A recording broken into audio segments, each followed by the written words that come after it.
What's up, fam? Walking back from the grocery store here. Bag in hand, there's more in the backpack. Went for one thing, left with like 5 or 6. Classic. That's why I'm walking, because I only thought I was going to get one thing. But yeah, a beautiful day, getting a little sun. Not too much, because my pale Irish ass can't take too much, but just a little bit. Just enough for a stimulus. Just like everything else. It's like lifting.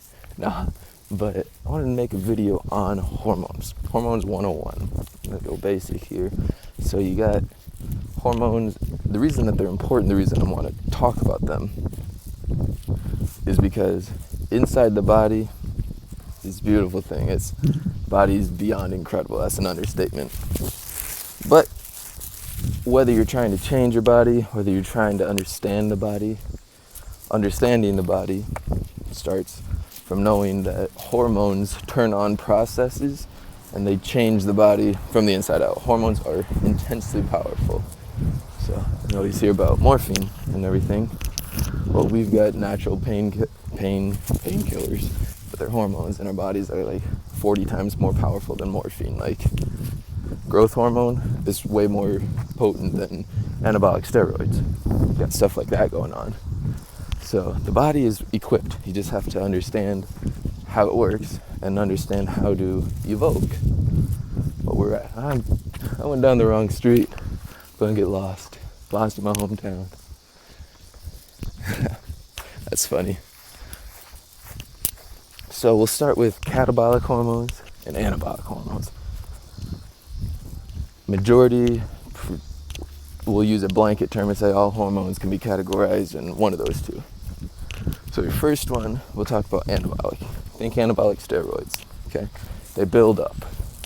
When there's anabolic hormone around, aka, usually we'll talk about insulin on this channel. It'll most likely be insulin. When insulin is around, cells in your body are storing. They're taking up. They're taking up nutrients, whether it be sugar, whether it be fat, whether that be vitamins, whether that be micronutrients.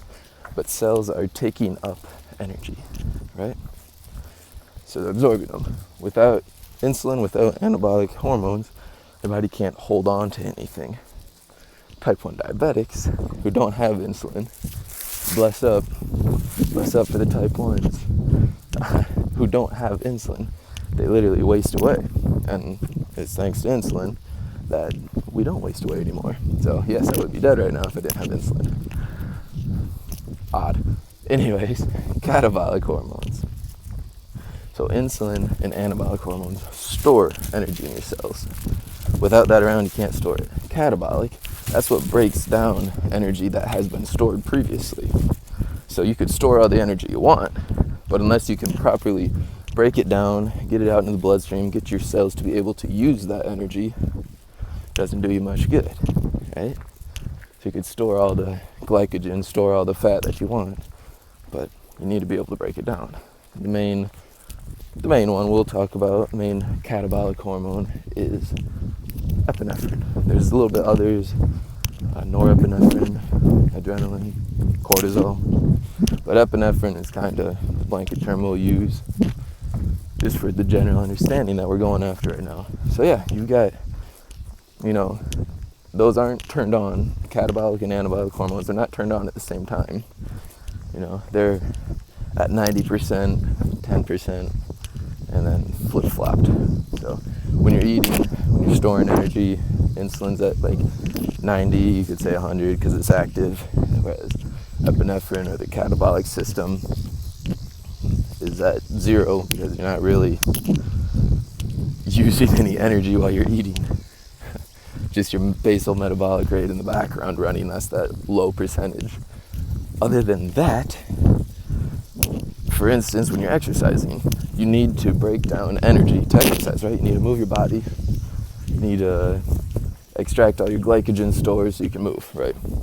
Well, insulin is negligible. It's not around because you don't need to store anything there. All you're doing is breaking things down.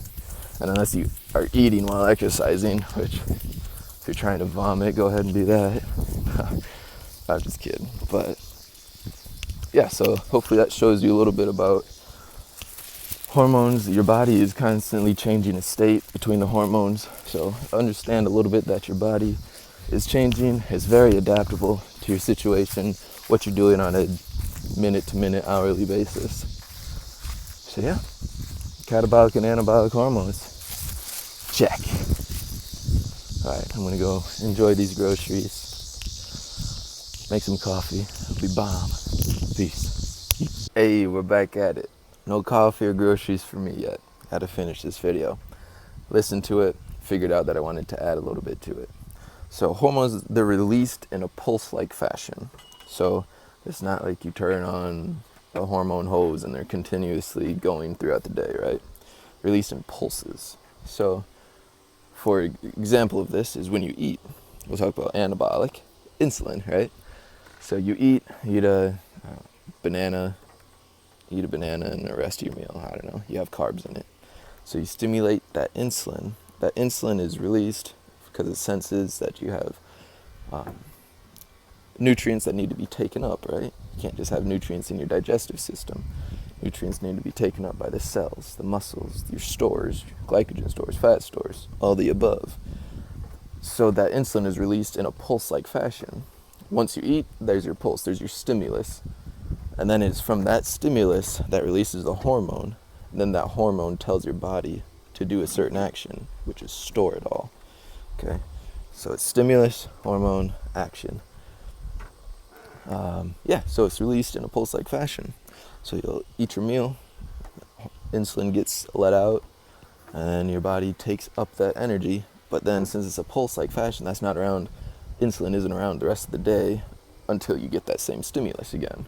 So insulin would be around from that meal for, depending on how insulin sensitive you are, it'd be about 1 hour to 2.5 hours, somewhere in between there, you know.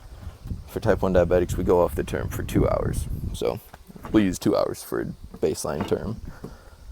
But yeah, so that insulin, that pulse of a hormone, will be around for 2 hours. Different hormones have different lengths that they're pulsed for, and their different stimuluses and all of that.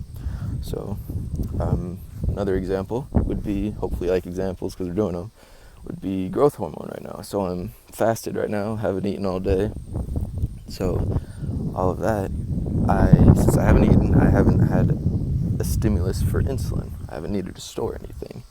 So therefore, the main stimulus that I've given my body in terms of energy balancing hormones is catabolic, right? Because I've walked to the grocery store. I'm going to hit a lift here pretty soon. So I've needed to break down energy. That's all I've needed to do. I haven't needed to store anything. I haven't had a stimulus to store. So you got things like growth hormone and epinephrine in my body right now is fasted that are up right now. So they've been releasing in little pulse-like waves. And then, so they've been releasing in little pulse-like waves. And from there, that'll keep happening until I give my body a different stimulus, such as to uptake energy and nutrients. So when I eat, so my state right now will stay the same until I eat. It's a cool thing because I'll go from catabolic to anabolic.